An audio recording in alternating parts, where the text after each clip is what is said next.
distancing and yet still be together and worship God in spirit and in truth. We welcome those who are listening by means of Facebook Live because people are practicing quarantining, and as a result of that, not everyone can get out this morning. And we did notice the streets are clear.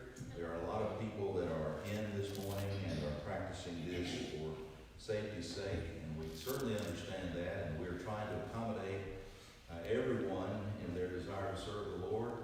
This morning we had a Bible class at 9 a.m. on Facebook Live, and that will be our practice at least for the coming days and weeks until we get it all clear from this national emergency. Also, we're meeting at 10 o'clock only in a public way, and that will continue at least for the near future. And we are gathered here in worship to God at 10 o'clock, also broadcasting on Facebook Live. So if you cannot be here, you can tune in, and hopefully you can find some way to join in and worship God with us. And we're thankful for those who are doing that this morning. Also, we normally meet at 5 o'clock on Sunday afternoon, but we will not be meeting today. But again, we'll go live on Facebook Live if you want to have a Bible study and tune in that way. We will not meet on Wednesday night as we normally do at 6 o'clock because we are, again, following protocol. But we are trying to use our wisdom that God gave us and trying to avoid this virus. But again, we'll go on Facebook Live, and Brian mentioned this morning that I'll be doing that, but I don't have to do all of it. If we have some men here that want to share in that responsibility, we can certainly work together to make sure that we're teaching the Bible and doing that with every opportunity we can. So if you want to tune in on Wednesday night, you can do that at 6 o'clock, or this evening at 5, or on Sunday morning at 9 for a Bible study. And if you can be here at 10 on Sunday, that's great. And if you have to be at home, we understand that. That is not forsaking the assembly. If your attitude is, I would be there if I could. But forsaking the assembly is an attitude of rebellion. And that's something wholly different from being wise in these times of crisis. So since we are here together and we're opening God's Word to study it, I invite your attention to the book of Daniel. Daniel in the Old Testament. We look at Daniel chapter 6. I want to notice as the title of my sermon something that's said in verse 23. It says, "Now the king was exceedingly glad for him," that is Daniel, "and commanded that they should take Daniel up out of the den. So Daniel was taken up out of the den, and no injury whatever was found on him, because he trusted in his God." Daniel trusted in his God. We've all heard the story of Daniel in the lion's den. Perhaps you heard that as a child. It's a wonderful story for children. But it's not just a story, it's a factual, historical accounting of something that really happened. Daniel was cast into a hungry lion's den. And there he was overnight in that den, and he was delivered by God from the mouth of those lions because he trusted in his God. That is a wonderful title for a sermon. I want to look at chapter 6 with you and look at this account of something that happened in the life of Daniel. You may have seen pictures of Daniel in the lion's den as a young man, there with the lions all around him and their mouths are shut, even though they're hungry, and they are not tearing apart this young man. Well, Daniel was not a young man when this happened. This is often a mistake that artists make. Daniel was probably about 84 years old at this time. He came to Babylon as a young man in the first year of Nebuchadnezzar's reign. Nebuchadnezzar's father, Nabopolassar, was the one in charge who fell sick while Nebuchadnezzar was gone to Carchemish in a battle. If you recall, in the Old Testament history, we learned that Judah's king Josiah met Pharaoh Necho on the plains of Jezreel near Megiddo. And there they had a battle, and the king of Judah was killed at age 39. he was trying to stop the Egyptian Pharaoh because he was headed to meet the king of Babylon in battle. Judah was allied with Babylon. And so Josiah was going to do his part. But he got killed in battle. And he was a good king of Judah. But Pharaoh Necho made his way on up to Tarshish, and there he met in battle with the king of Babylon. And as we recall, King Nebuchadnezzar was very strong, and he defeated the people he came in contact with because God was using Nebuchadnezzar as his servant. Nebuchadnezzar didn't even know it. Nebuchadnezzar, full of his own pride and military power and strength and wisdom, thought that he himself was the conqueror of the world. And because of his pride, he was lifted up, and God, after he used Nebuchadnezzar to do his will, then he punished Nebuchadnezzar. But in the first year that all of this was happening, Nebuchadnezzar's own father, the king of Babylon, he fell dead. And so Nebuchadnezzar was made the new king. And he was the king of a new empire, a world empire. And Nebuchadnezzar had to go home. And as he was headed home with his army, and at least some of his army, he took some of the nobles out of the land. Daniel was one of those young noblemen. He was of royal seed. He had descended from David through Hezekiah and on down the line, and Daniel was of the seed royal. And these young men were outstanding in their day. And he was, as a young man, age 17 probably, a man of God, just as Joseph, when he was taken captive. He was about this age 17. Both Joseph and Daniel stand out as fine young men of God, age 17. They faced temptation and they passed with, as we say, flying colors. Well, Daniel had been taken 500 miles away from his homeland, captive in a foreign land in the year 605 BC, at the beginning of Nebuchadnezzar's long reign.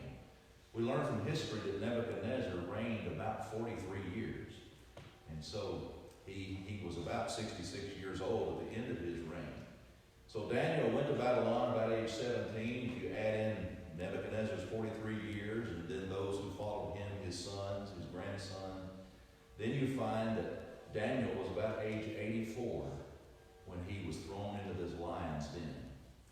Daniel lived a long time. In fact, Daniel probably lived well over 100 years. We find him in his book at the age of 106, and he may have even lived beyond that. So Daniel was given a long life, but most of it in a foreign land. And when they first took this young man and the other young men with him, they castrated them and made them eunuchs. So they could never marry, they could never produce children. You think about this man, his long life. He was in a foreign land, away from his homeland that had been destroyed by Nebuchadnezzar, the king he was now serving. And Daniel had no wife to comfort him all those years. He had no children, no grandchildren. He must have been a very lonely man. But God used Daniel because Daniel was faithful to God, even in a foreign land. And he is a great example for us. God chose 3 people. We mentioned this in our Bible class this morning on Facebook Live. And Ezekiel mentions 3 men, Noah, Daniel, and who was the third one? Noah, Daniel, I can't believe I'm drawing a blank right here. Job, you got it, that's right. These 3 men were great examples of men who God picked out as examples to us in time of a national crisis. These 3 men stayed faithful to God, and through them God saved others. There's an example for us there. Well, Daniel is one of these men who was contemporary at the time Ezekiel wrote that. Noah and Job had lived centuries apart. They stood out in their generations. But Daniel was such a fine person all his life. Now let's look at the time that Darius, the king of Babylon, was ruling according to the law of the Medes and the Persians. When they made a law, it could not be changed, not even by the king who signed it into law. So let's read the account together, starting with verse 1. It pleased Darius, that's the king of Babylon, to set over the kingdom 120 satraps to be over the whole kingdom and over these 3 governors. So you take the Babylonian Empire, it's a world empire stretching from almost to Europe, all the way to India and the Punjab region, and all of this land is under the control of the Persians, and Darius, as the king, sets over these 120 divisions, and each one of these has a leader. It'd be like our 50 United States, each having a governor. But to keep all these under control, these 120, he found 3 governors to look over them, and then the king was over that. One of these 3, we'll find, was Daniel. He was one of the 3 governors overlooking the 120 satraps, or divisions of the kingdom. And then we'll find how he distinguished himself above the other 2 governors. Watch the verses. It says that in verse 2, over these 3 governors, of whom Daniel was one, that the satraps might give account to them, so that the king would suffer no loss. Then this Daniel distinguished himself above the governors and satraps. So he was the number 1 governor. And this was because an excellent spirit was in him, and the king gave thought to setting him over the whole realm. Daniel had gone from just a young man, a eunuch, to being used over and over through his life in some of the most important events in the Persian and the Babylonian Empire, and according to also when he served the Persians. Daniel, like Joseph of old, had been used by God as a young man to serve him, and he never lost that faith and trust in God. Notice our verse in verse 23, that he was delivered because he believed or he trusted in his God. Daniel always trusted God, and God allowed him great opportunity to serve him, even in some of the highest positions of the land. Notice it says, verse 4, so the governors and satraps sought to find some charge against Daniel concerning the kingdom. When you are at the top, people start gunning for you, especially if you are a good person. Those that are into deceit, duplicity, those that are wanting to gain advantage in an evil way, start shooting for those who are serving righteously. And Daniel was one of these, trying to serve God in a very high and important position in the world. He was a world leader. And these others who were supposed to serve under him and with him were trying to discredit him and undermine him. They had an evil design. Notice what it says here. They were trying to find something against Daniel concerning the kingdom. But they could find no charge or fault because he was faithful, nor was there any error or fault found in him. I mean, his paperwork was accurate, if he had that. I mean, his personal decorum was correct. He had integrity. What he did according to the law was exactly right. And they could not find error to charge him with. He was innocent of crime. No high crimes or misdemeanors with Daniel. So they had to find something. Verse 5, then these men said, we shall not find any charge against this Daniel unless we find it against him concerning the law of his God. Now you see, they lived in a foreign land where there were many